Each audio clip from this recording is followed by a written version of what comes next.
Hey hi அனைவருக்கும் வணக்கம். இன்றைக்கி நம்ம பாஸ்தா எப்படி செய்யலான்னு பார்க்கலாம்.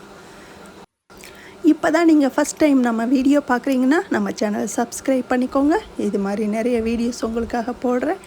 நம்ம பாஸ்தா செய்கிறதுக்கு இப்போது வெங்காயம், தக்காளி, பெரிய சைஸ் வெங்காயம், ஒரு தக்காளி எடுத்து வச்சுருக்கோம்.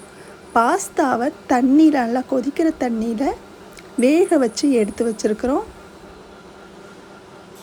இப்போ ஸ்டவ்வை பற்ற வச்சுக்கலாம். சட்டியில் நம்ம தேவையான அளவு எண்ணெய் விட்டுக்கிடுவோம். எண்ணெய் நல்லா காஞ்சதும் கடுகு உளுந்து போட்டுக்கரலாம். கடுகும் உளுந்தும் சேர்ந்தது தான் கடுகு உளுந்து. கடுகு நல்லா பொரிஞ்சதும் வெங்காயம் பூண்டு சேர்த்துக்கோங்க. வெங்காயத்தை நல்லா பொன்னிறமாக வதக்குங்க.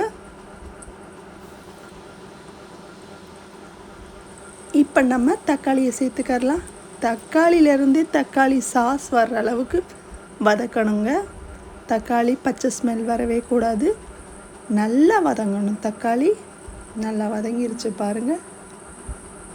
எண்ணெயிலேயே வதங்கணும், ரொம்ப நல்லா டேஸ்ட்டாக இருக்கும். இப்போ நான் பாஸ்தா மசாலா சேர்த்துக்கிறேன். பாஸ்தா மசாலா சேர்த்தாதாங்க அது உண்மையான ஒரிஜினல் டேஸ்ட் வரும். அதனால் நான் பாஸ்தா மசாலா சேர்த்துக்கிறேன். சின்ன சின்ன பாக்கெட் 2 பாக்கெட் சேர்த்துக்கிறேன். இப்போ நம்ம வேக வச்சு வச்சுருக்கோம் இல்லையா, அந்த பாஸ்தாவை இந்த தக்காளி வெங்காயத்து கூட சேர்த்துக்கலாம்.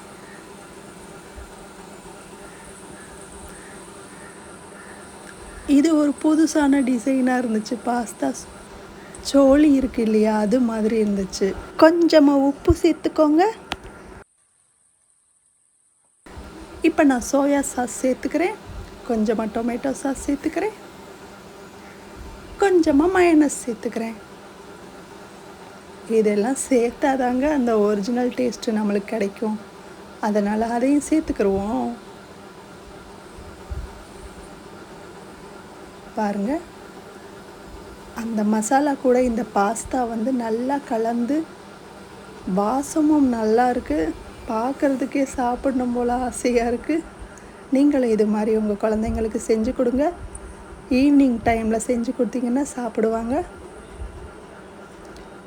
அவ்வளோதாங்க, நம்ம ஸ்டவ் ஆஃப் பண்ணிக்கிடுவோம். ரொம்பவும் வற்ற விட்டுறக்கூடாது.